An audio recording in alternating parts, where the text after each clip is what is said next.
저는 가끔씩 엉뚱한 생각 자주 해요.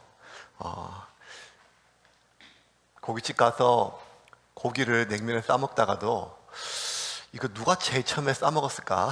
이렇게 이런 생각도 해보고, 이렇게 지나가다가 이거 누가 제일 처음에 했을까? 뭐 이런 생각들 많이 해봐요.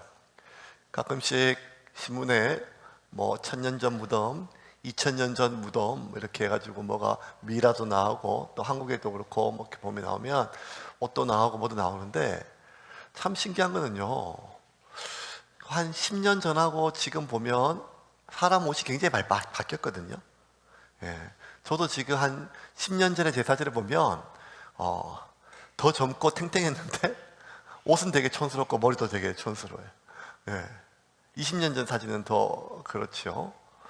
그러니까 10년이 뭐예요? 몇 년만 지나도 지금 이제 핸드폰이 이제 3년, 4년밖에 안 됐는데 벌써 어디 이렇게 보면 사람들이 맨날 물론 핸드폰 바꿀 때 됐다고 4년밖에 안 됐는데 그러니까 금방금방 뭐가 많이 바뀌어요. 그래서 제가 깜짝 놀란 건 뭔가 하면 이렇게 10년, 3년, 5년 이렇게 빨리 바뀌는데 숟가락은 2000년 전이나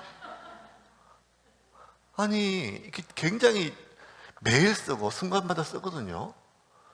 그런데 우리가 타고 다니는 자동차, 집, 침대, 심지어 화장실도 얼마나 많이 바뀌었습니까? 화장실도.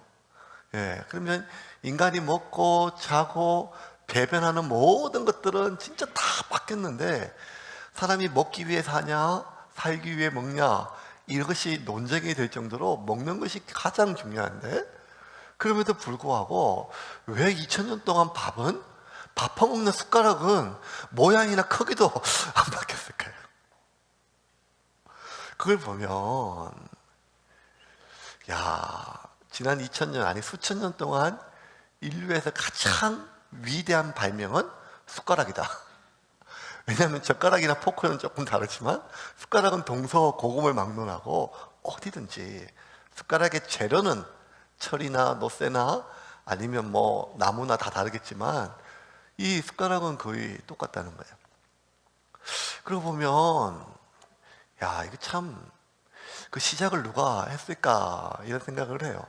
마찬가지로 오늘날 모든 전 세계가 지구화가 돼서 모든 문화는 아마 유럽의 문화가 다 전체로 다 똑같은 옷을 입고 아프리카를 가도 똑같은 양복을 입고 중국을 가도 똑같은 넥타이를 메고 하는 것들이 동양이나 서양이나 똑같은. 그런데 그 유럽도 2000년 전만 해도 야만인이라 불렀거든요. 야만인이라 불려왔던 그 유럽에 어떻게 하여 이렇게 찬란한 문화가 시작이 되었을까 하는 것들, 결국 이 기독교 복음과 같이 찾아보지 않으면 그 이유를 발견할 수가 없습니다. 오늘 우리는 이 유럽 땅, 이 마게도니아 최초에 이루어진 이 바울의 선교 여정과 함께 그 땅에 시작되는 교회의 그 시작이 무엇인가를 오늘 좀 살펴보려고 해요. 지난주에 우리 살펴본 것처럼 선교의 여정을 반복해서 성령님이 막으셨죠.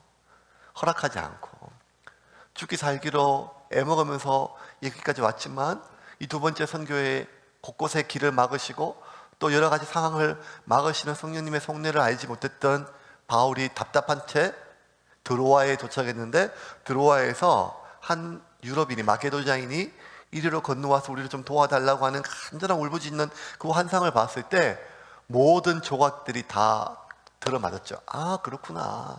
우리가 아시아가 아니라 이 터키가 아니라 대륙을 건너가 저 유럽으로 마게도냐로 가서 복음을 전하시라는 성령님의 계획이었구나. 그래서 자꾸 길을 막으셨구나. 그런 그 하나님의 명확한 뜻을 알고 누구에게도 묻지도 않고 바로 짐을 싸서 배를 타고 바울은 사모드라게 섬을 거쳐서 이제 유럽의 첫 기항지인 항구 네아폴리에 도착을 했어요.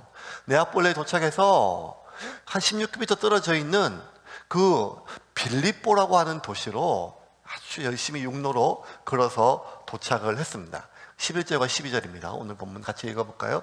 시작. 우리가 드로아에서 배로 떠나 사모드라게로 직행하여 이튿날 네아폴리로 가고 거기서 빌립보에 이르니 이는 마게도냐 지방의 첫 섬이요 또 로마의 식민지라. 이 성에서 수일을 유하다가 자, 네아폴리 도착하면 그 항구 도시에서 복음을 전하면 되거든요. 그런데 이 바울은 그 수일 동안 피곤한 몸도 쉬지도 않고 바로 도착하자마자 뭘 했는가 하면 걸어서 16km 정도 떨어진, 한 20km 정도 떨어진 그 빌립보라고 하는 지역으로 갔어요. 이 누가는 빌립보를 뭐라고 설명하는가 하면 마게도냐의 첫 성이라. 그 마게도냐, 그 지금 그리스 지역을 얘기하는데요. 그쪽에 첫 번째 성, 수도란 말이죠. 근데 사실은요, 그 마게도냐의 수도는 따로 있었어요. 데살로니가였어요. 데살로니가가 마게도냐에서 가장 큰 도시였고, 거기에 그 마게도냐 전체를 다스리는 여러 가지 행정기관들이 다 있었어요.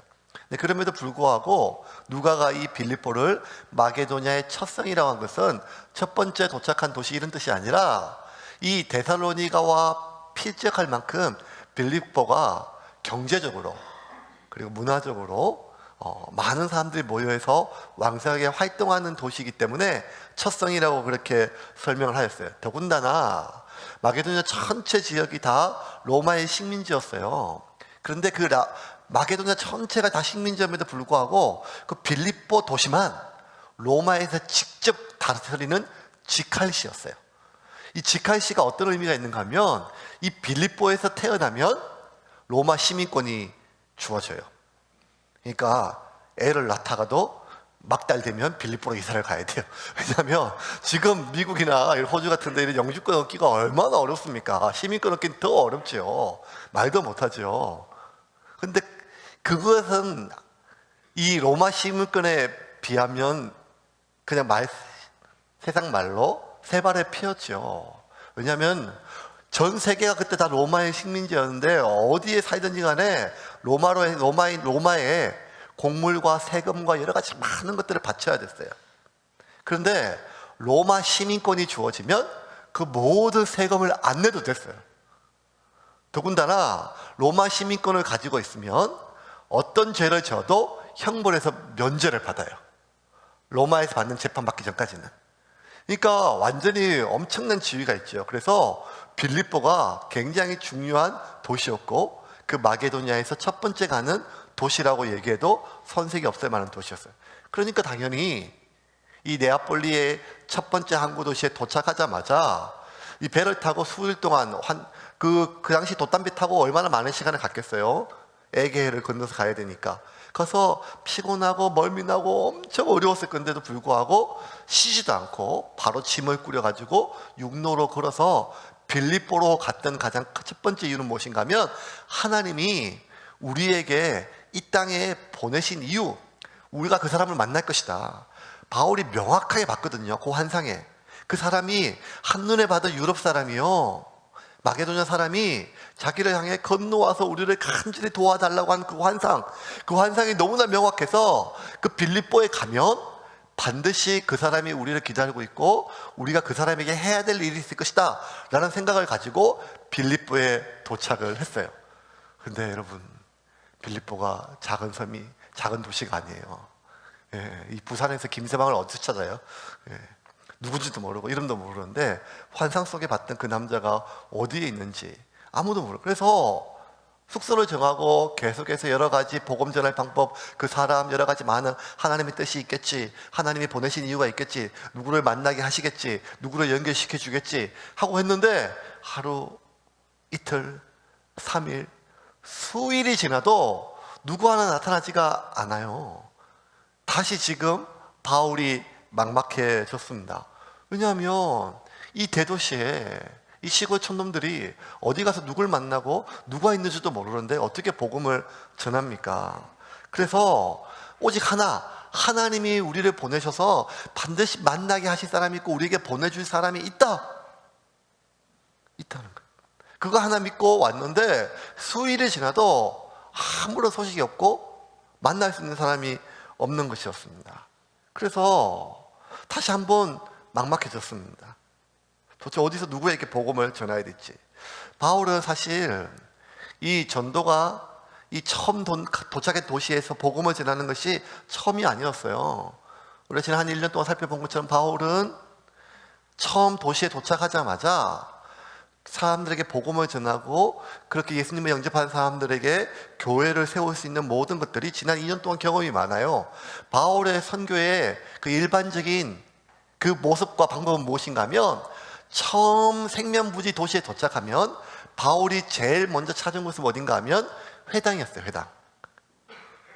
왜냐하면 이 바울이 이 선교 여행을 시작하기 한 600년 전에 남유다가 바벨론에 의해서 완전히 멸망당하고 유대인들이 다 흩어졌을 때, 그 아시아와 터키 뭐 이런 수많은 지역에 흩어졌을 때 유대인들이 가는 곳마다 뭘 만들었는가 하면 회당을 만들었고, 그들은 안식일마다 모여서 어떠한 상황이든지 간에 안식일마다 모여서 말씀을 읽고 기도하였어요. 이것이 유대인들이 바퀴벌레보다 더 질긴 생명력을 유지했었던 그 힘이 뭐였는가 하면 회당이었어요. 그래서 당연히 이 빌립보에 도착했을 때 바울이 뭘 했겠습니까? 회당을 찾았겠죠. 근데 회당이 어디 있는지를 모르는 거예요. 못 찾는 거예요. 수일 동안 찾아도. 왜 그랬을까요? 이유는 한 가지죠. 빌립보에 회당이 없었던 거예요. 왜냐하면 회당을 아무나 만들 수 있는 게 아니라 유대인 남자 성인이 10명 이상이 돼야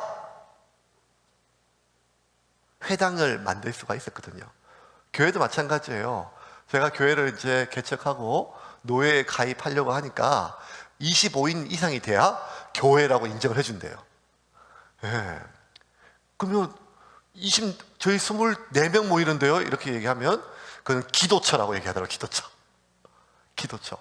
개신교만 그런 줄 알았더니만 이 카톨릭도 그래요. 카톨릭도 어느 정도 사람이 모이고, 카톨릭은 사람들 숫자가 중요한 게 아니라 신부가 있어야 교회래요. 예. 그래서 숫자가 좀 적고 거기 담당하는 신부가 파송되지 않으면 거기를 공소라고 이렇게 얘기를 하더라고요. 그래서 자기들끼리 또 예배를 하고 미사를 집전하고 하게 되죠. 어쨌든 유대인 회당들도 유대인 성인 남성의 10명이 있어야 회당을 만들 수 있고, 그 회당에서 모든 신앙과 그들의 민족적인 모임들을 같이 실행하는데, 이 빌립보에 유대인 남자 10명이 없었어요. 그러니까 아마 회당이 없었겠죠. 그만큼 이 유럽에서 가장 큰 성이라고 하는 이 빌립보에 유난히 유대인이 없었던 거예요. 그리고 회당도 없었지요. 그래서 이 12절 한번 볼까요? 다시 한번 12절 한번 같이 읽겠습니다. 시작. 거기서 빌립보에 이르니 이는 마게도냐 지방의 첫 성이요 또 로마의 식민지라. 이 성에서 수일을 유하다가 여러 날을 유대인들을 찾고 회당을 찾았어요. 없었어요. 또 막막해진 거예요. 왜냐하면 지금까지 했던 모든 선교 방법은 회당에서 말씀을 전하는 것이었거든요. 그런데 그럴 수 있는 것이 없어요. 그러니까 난감했죠. 어떻게 할지 망망했습니다. 그들이 낯설고 거대한 도시에 살 수 있는 것이 아무것도 없었어요. 아무것도. 그럴 때 이들이 할 수 있는 게 뭐였겠어요? 기도밖에는 할 수 있는 게 뭐가 있겠어요? 그래서 기도할 곳을 찾았어요. 어디서 우리가 기도할 수 있을까? 기도할 것. 여러분, 우리가 언제 기도가 가장 간절해집니까? 그것은 우리의 믿음이 강해졌을 때가 아니라 우리의 상황이 막막할 때예요. 기도는 가장 냉철하게 보면 우리의 믿음이 우리의 기도를 가장 진실하게 만드는 것이 아니라 우리의 상황이 우리의 기도를 가장 간절하게 만들어요. 그 때로는요, 하나님이 우리를 광야로 몰아내는 것처럼 우리가 그렇게 광야로 내몰릴 때가 있어요. 광야는 말 그대로 아무것도 없는 것이에요. 나를 도울 수 있는 사람, 내가 힘을 쓸 수 있고 내가 먹고 마실 수 있는 모든 것들이 아무것도 없는, 정말 청천벽력 같은 상황 속으로 자꾸만 내몰리는 가장 큰 이유가 무엇일까요? 그것은 우리를 벌 주시기 위함이 아니죠. 우리를 심판하시기 위함이 아니죠. 하나님은 우리를 심판하시는 분이 아니기 때문입니다. 하나님이 우리를 광야로 이끄시는 가장 큰 이유는 우리로 하여금 하나님께 가까이 나오게 하기 위함이죠. 가까이 나오게 하기 위함이에요. 그리고 하나님께 진심으로 우리가 기도하게 하기 위함이죠. 하나님이 에덴 동산에서 처음으로 태초에 사람을 만들 때 흙으로 사람을 지으시고 그 코에 생기를 불어넣으실 때 흙에 불과했던 그 사람이 될 수 있었던 것은 하나님의 생기, 하나님의 형상을 시험받은 하나님의 영이 들어갔기 때문이죠. 그 하나님의 영의 가장 중요한 속성 두 가지가 무엇인가 하면 인간 안에 있는 영혼 안에 가장 중요한 영혼의 DNA에게 두 가지 속성이 있어요. 그게 무엇인가 하면 하나님을 지향하는 거예요. 마음을 다하고 뜻을 다하고 목숨을 다하여 하나님을 사랑하게 되었어요. 또 하나는 하나님을 의존하게 만들었어요. 그래서 인간은요, 하나님을 의존할 때, 하나님을 바라볼 때 살 수가 있는 거예요. 해바라기가 해를 바라볼 때만 광합성을 해서 자기가 살 수 있는 것처럼 원래 인간은 지음받을 때부터 하나님을 바라봐야 그가 살 수 있게 됐어요. 그런데 어찌된 것인지 인간이 하나님을 잘 바라보지 않아요. 희한하죠. 주일마다 예배를 드리는데요, 매일 큐티를 하는데도요, 묵상을 하는데도요, 헌금도 하고 11조도 하고 심지어 전도도 하는데요, 우리가 하나님을 바라보지 않아요. 진심으로, 온 마음으로 오직 당신만이 나를 도울 수 있습니다 라고 하는 간절함을 가지고 우리가 언제 하나님께 나아가고 하나님께 얼굴을 향하는가 하면 우리의 상황이 사방에 우겨쌈을 당할 때입니다.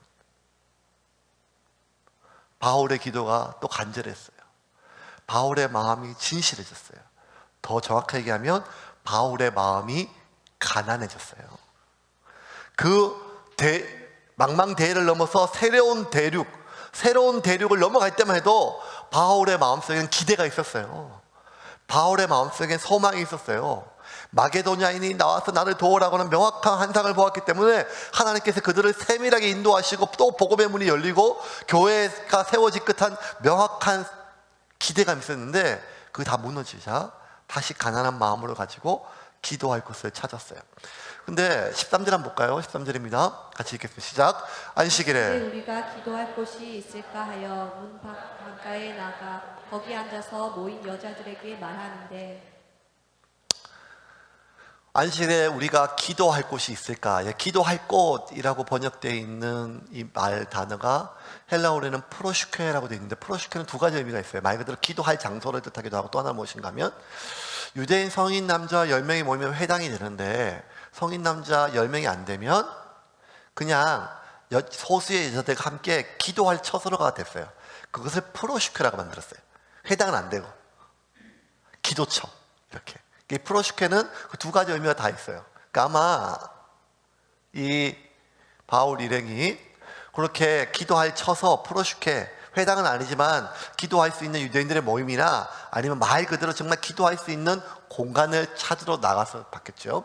가봤더니 마침 강가에 여인들이 모여 앉아 있는 것을 봤어요. 근데 정확한 번역을 하면 강가가 아니라 시냇가예요. 시냇가. 제가 성지순례 때 이스라엘 갔었는데 제가 제일 기대가 컸던 것은 요단강이었어요. 요단강. 장례 때마다 그렇게 며칠 요단강 했는데 요단강 막 넘치는 요단강 봤는데 제가 깜짝 놀랐어요. 그 엄청나게 콸콸 흘러오는 그 큰 요단강을 생각했는데 제가 봤던 요단강 폭은 여기서부터 여기밖에 안 됐어요. 이 강이 아니고 냇가라 하기도 그래. 또랑이에요, 또랑. 나중에 선교사님 얘기하는데 이제 이게 우기가 되면 비가 펄펄 나가지고 넘친다고 하는데 그냥 비가 없는 지역에 그 만년설이 넘어서 저 북쪽에서 흘러가는 물은 뭐 이 정도밖에 안 된다고 얘기를 하는데 그때 어떤 마음이 들었는가 하면 그냥 괜히 왔다. 그냥 머릿속으로 요단강만 생각할 걸. 이렇게. 왜 생각이 들었는가 하면 저는 그때 설교를 듣고 성경을 읽었고 제가 설교할 때 그 홍해를 건널 때보다 요단강에 발을 내디딜 때 더 큰 믿음이 필요하다 그랬는데 요거 믿음 없어도 건너겠는데? 이런 생각이 들더라고요. 바짝 뛰면 되겠는데? 뭐 이런 생각이 들 정도로 막상 눈으로 보니까 그렇더라고요. 근데 이 당시에 이 빌립보에 흐르는 강이 아니라 시내였어요. 또랑보다 조금 큰. 하지만 물이 귀한 그곳에는 1년 내내 흐르는 모든 것은 또랑이 뭐예요? 강이죠. 강가에 모여가지고 나무도 좀 있고 그곳에 이제 여인네들이 모여가지고 이야기하고 있었어요. 그곳에서 바울이 그들의 우연히 만난 그들에게 말을 건넸어요. 13절 다시 띄워주실까요? 13절. 안식일에 우리가 기도할 곳이 있을까요? 문 밖에 나가 막 거기서 앉아서 모인 여자들에게 말하는데, 근데 이 말하는 데가 여러 가지 뭔 말을 했을까요? 일반적으로 우리가 상상할 수 있는 거는 여기 근처에 유대인들이 모이는 곳이 있겠습니까? 기도처가 있습니까? 물어볼 수도 있고, 아니면 말 그대로 복음을 전했는지 뭘 했는데, 이 헬라어에는 명확하게 이게 무슨 말을 했는지 알 수가 있었어요. 엘랄루멘이라고 하는데 말하는 데란 말이에요. 엘랄루멘은 말하다 랄레오의 미완료형이라고 하는데 뭔가 하면 지속적으로 오랫동안 반복적으로 얘기했다는 거예요. 그러니까 뭐 하나 물어본 게 아니라 오랜 시간 동안 반복적으로 얘기했다는 것은 뭘 얘기했을까요? 생전 처음 왔던 그 대륙에서 몰골이 뭐 제대로 됐겠습니까? 그런 사람이 대도시에 그 여자들에게 뭔 말을 그렇게 길게 했을까요? 복음을 전했죠. 바울 일행이 복음을 전했어요. 그곳에서 모여있는 사람들에게 복음이 오랜 시간 동안 예수의 탄생에 대해서, 예수의 십자가 고난과 죽음에 대해서, 그의 부활에 대해서, 승천에 대해서 오랫동안 하나하나 설명을 하였죠. 그런데 그렇게 복음을 전하는데 생전 처음 보는 좀 깨지지 않은 사람들 전하는 이야기에 누가 귀를 기울이겠어요? 그곳에 모이는 여자들 중에 대부분이 그 말에 귀를 안 기울였죠. 근데 유난히 한 여자가 이 바울의 얘기에 귀를 기울이는데 오랜 시간 동안 그 말에 귀를 기울여요. 14절입니다. 14절 같이 읽겠습니다. 시작. 두아디라의 시에 있는 자세 곶감 장사로서 하나님을 섬기는 루디아라 하는 한 여자가 말을 듣고 있을 때 주께서 그 마음을 열어 바울의 말을 따르게 하신지라. 자, 단어 선택이나 인물이나 뭐 이런 것들 설명에 있어서 굉장히 엄격한 기준을 가지고 있는 누가가 한 여자의 이름을 얘기해요. 이름을. 누군가 하면 루디아. 이름만 얘기하는 게 아니라 이 사람의 직업도 얘기해요. 두 번째 하나 두아디라 시에 있는, 여기서는 두아디라 출신이에요. 두아디라는 원래 이 마게도냐가 아니라 터키 아시아 쪽이거든요. 이 여자가 바울의 이야기를 유심히 잘 따르고 집중해서 오랜 시간 동안 들었대요. 이 여자가 조금 더 보면 어떤 여자인가 하면 이 대륙을 넘어온 사람이에요. 그러니까 아시아에서 유럽으로 넘어온 사람이에요. 그런데 아시아에서 유럽이 넘어와가지고 이 여자가 뭘 했는가 하면 이 두아디라가 원래 이 직물 염색으로 유명한 도시예요. 그래서 자기 고향에 있는 직물을 수입해서 대륙을 넘어와서 그 빌립보 대도시에서 한두 개 자판 파는 게 아니라 그 직물 사업을 하는 사람이에요. 왜냐하면 이 당시 자색 옷감은 굉장히 고가의 옷감이었어요. 고가의 옷감. 그러니까 지금의 한 밍크로 생각하시면 돼요. 이렇게 밍크로. 틀은 아니었지만 그 정도로 고위층이나 부유층만 입는 그런 옷감이에요. 그러니 이 보통 여자가 아닌 거죠. 왜냐하면 지금도 우리가 미국이나 어디 외국에 도착해서 뭘 먹고 살지 막막한데 그곳에 도착해가지고 그곳에서 보통 한국에서 아무리 많이 배우고 똑똑하고 대기업이든 뭐든 미국에 재심에 도착하면 많은 이민자들 고생하잖아요. 제일 많이 한 게 뭐예요? 세탁소 하시고 슈퍼 하시고 뭐 이렇게 캐시하고 뭐 이런 것들 대부분이거든요. 사업해서 성공하기가 보통 어려운 게 아닙니다. 낯선 곳에. 그런데 남자도 아닌 여자가 그곳에서 그냥 일반 허드렛 생필품이 아니라 고가의 부유층을 상대로 이렇게 사업을 진행할 정도 되면 이 루디아는요 보통 여자가 아니에요. 아, 제가 이 루디아를 진작에 알았더라면 하민이 이름을 루디아로 지을 걸. 그럼 하민이 때문에 루디아 때문에 비행기도 탈 수 있고 이렇게 사업을 할 수 있을 것 같은 생각이 들 정도로 이 보통 여자가 아니란 말입니다. 그런데 이만큼 여러 가지 사업으로 성공하고 그리고 그 낯선 땅에서 인정받던 이 루디아가 얼마나 세상 물정이 빠삭하고 머리가 유난히 돌아가고 정확한 사람이겠어요. 그런데 그 루디아가 지금 이 생전 처음 보는 사람들이 듣도 보도 못한 사람이죠. 깨지지 얼굴로 허무맹랑한 얘기를 막 해요. 뭔 얘기를 하는가 보니까 처음부터 듣기가 좀 거북한 얘기고 안 들어도 되는 얘기예요. 뭔 말인가 하면 처녀가 애를 가졌다. 하나님이 인간이 됐다. 야, 그런데 죽은 사람이 살아났다. 뭐 이런 얘기를요 처음 보는데 뭐 믿고 막 볼만한 겉보기도 허스름하고 시골에서 온 것 같고 하는 얘기도 그렇고 모든 것들이 하나도 안 맞는데 그 이야기를 들을 수가 없거든요. 모든 사람들이 그곳에 모인 여자들이 안 들었던 이유가 당연해요. 그 마땅해요. 근데 이 루디아가 그 이야기를 오랫동안 집중해서 들을 수 있는 이유가 뭘까요? 그래서 그 이유에 대해서 누가는 이렇게 얘기합니다. 다시 한번 읽어볼까요? 시작. 두아시아 시아에 있는 자색 옷감 장사로서 하나님을 섬기는 루디아라 하는 한 여자가 말을 듣고 있을 때 주께서 그 마음을 열어 바울의 말을 따르게 하신지라. 자, 바울의 말을 따르게 하다. 오늘은 그 말을 집중해서 마음에 새기다 이런 뜻이에요. 오랫동안. 그럴 수 있는 이유가 뭘까요? 그 이유에 대해서 누가는 이렇게 얘기해요. 주께서 주의 영이신 예수의 영이 성령이죠. 성령께서 그 공간에 임하시고 특별히 루디아의 마음속에 임재하셔서 그 말을 듣고 그 말을 이해할 뿐만 아니라 그 말을 받아들일 수 있도록 그의 마음을 역사했다는 거예요. 저는 이번 주에 이 설교 준비하면서 마음에 얼마나 이 말에 위로를 받은지 몰라요. 왜냐하면 다음 주에 이제 여러분들 가족들을 모시고 오잖아요. 그러니까 여러분들 모시고 오라고 했지만 제가 얼마나 부담이 되는 줄 알겠어요. 다음 주에 제가 설교를 어떻게 해야 되나? 재롱잔치를 해야 되나? 뭐 다른 교회처럼 뭐 연예인들을 불러서 해야 되나? 제가 가족들 모셔오는 그 심정을 제가 알아요. 중학교 때 교회 처음 나가고 그때부터 지금까지 불신 가정에서 저의 모든 기도 제목은 우리 어머니 예수 믿고 우리 아버지 예수 믿고 우리 형 예수 믿고 그렇게 교회 가자 그래도 고래 힘집보다 더 지긴 가족들인데 그분들을 위하여 기도할 때마다 그 마음이 얼마나 아프고 눈물이 있겠어요. 20년 동안 남편을 위해 기도하고 30년 동안 자식을 위해서 기도했을 때 그 한 사람 데려오는 것 그게 보통 어려운 게 아니거든요. 근데 어쨌든 교회 생사 있다고 하니까 무조건 뭐 얼르고 달래고 사정하고 그래서 다음 주에 참 많은 사람들이 끌려올 것입니다. 이곳에 가정의 평화를 위해서 친구의 의리를 위해서 하루 와 주는 거죠.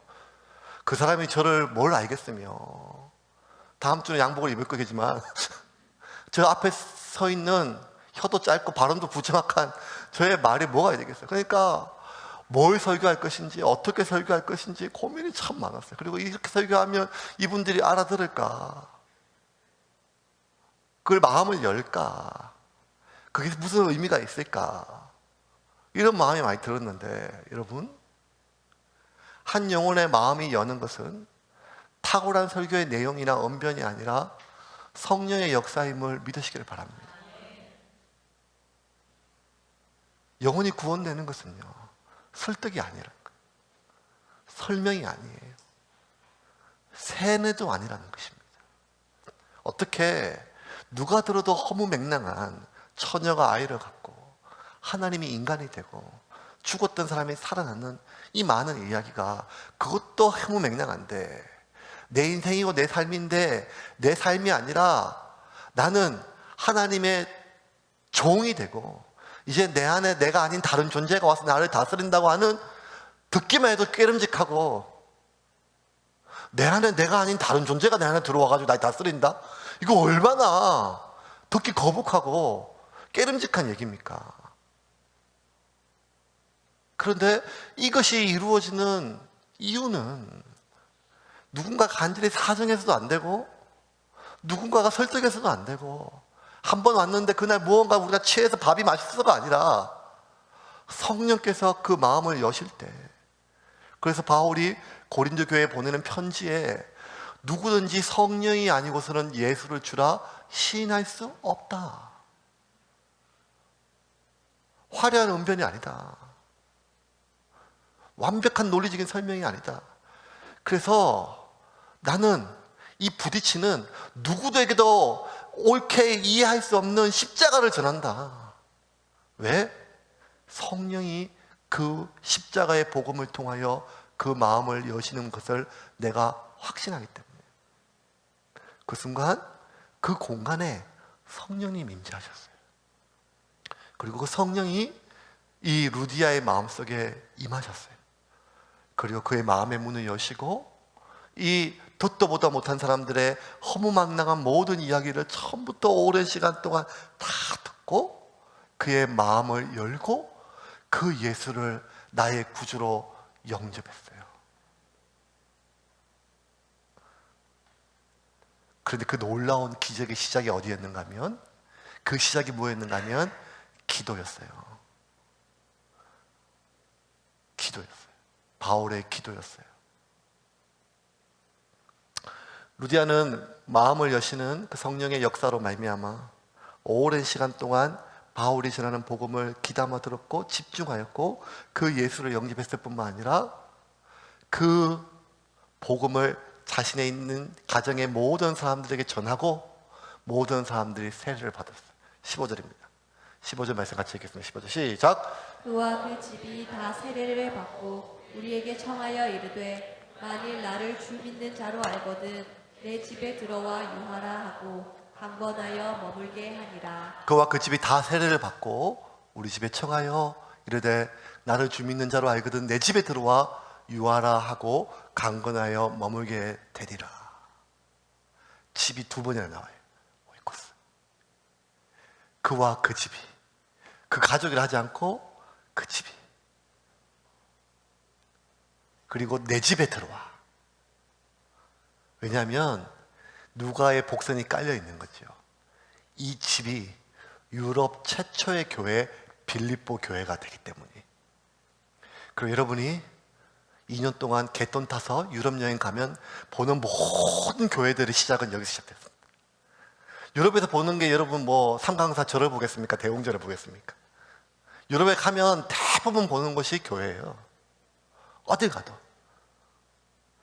어느 나라를 가도, 저 서쪽에 끝에 있는 스페인을 가도, 동쪽에 있는 그리스를 가도, 어디를 가도. 근데 그 모든 교회로부터 기독교 문화가 형성이 되었고 그 유럽의 문화가 전 세계에 같이 흘러갔던, 그래서 오늘 우리가 있는 이 옷도 그 영향력이죠. 그 시작이 어디였는가 하면 바로 그 도랑가에서, 그 냇가에서 바울과 루디아의 만남을 통해서 이루어졌던 그 시작이라는 거예요.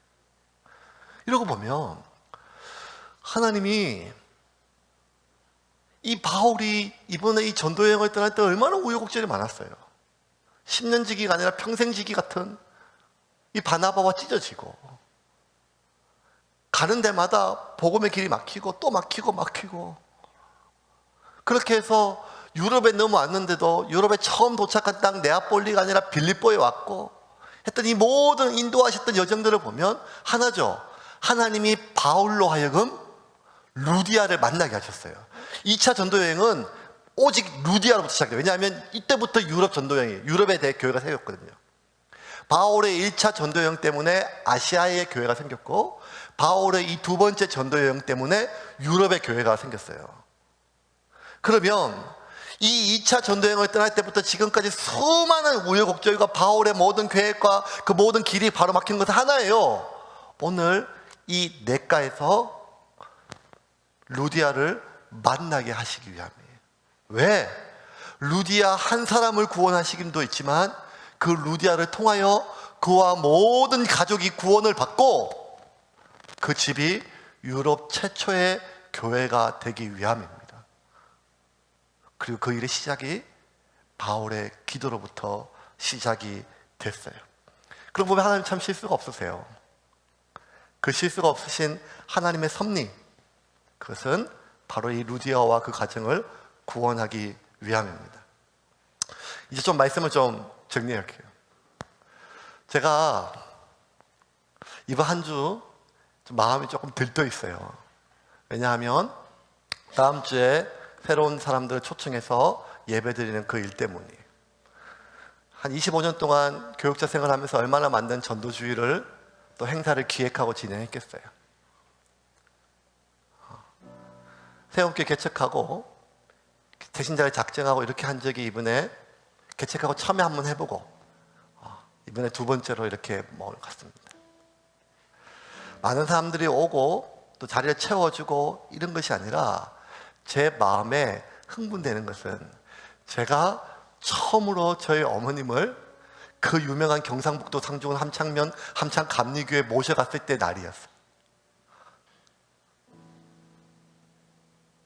한 3년을 기도하고 6개월 어머니한테 사정해서 어머니를 모시고 갔어요. 지금도 기억나요. 노란색 누비 옷을 입고 옷하고 하나도 어울리지 않는 6개의 반지를 끼시고 우리 아들 기죽일까 봐.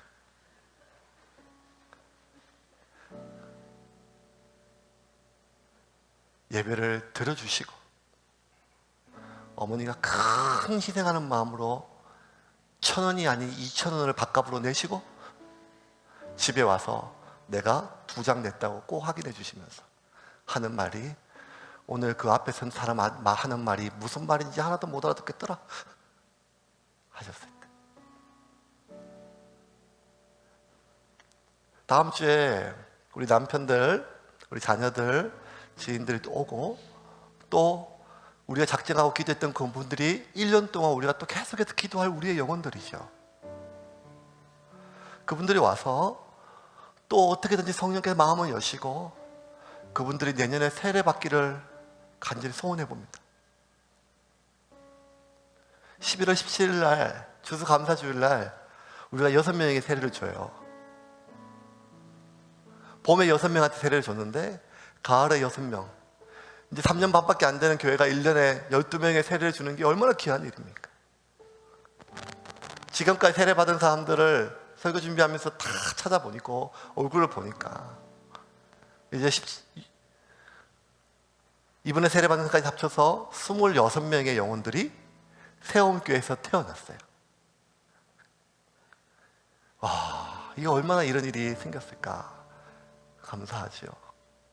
교회가, 새홈교회가 시작된 것들, 시작하려고 마음먹은 것들, 제가 제주도에서 부산에 온 것들, 그리고 그 모든 것들이 교회의 시작과 이 모든 일들을 보면 그 시작은 중학교 3학년 때 우연히 친구가 교회 한번 가볼래 하는 그 말, 저는 그게 새홈교회 시작인 줄 알았어요.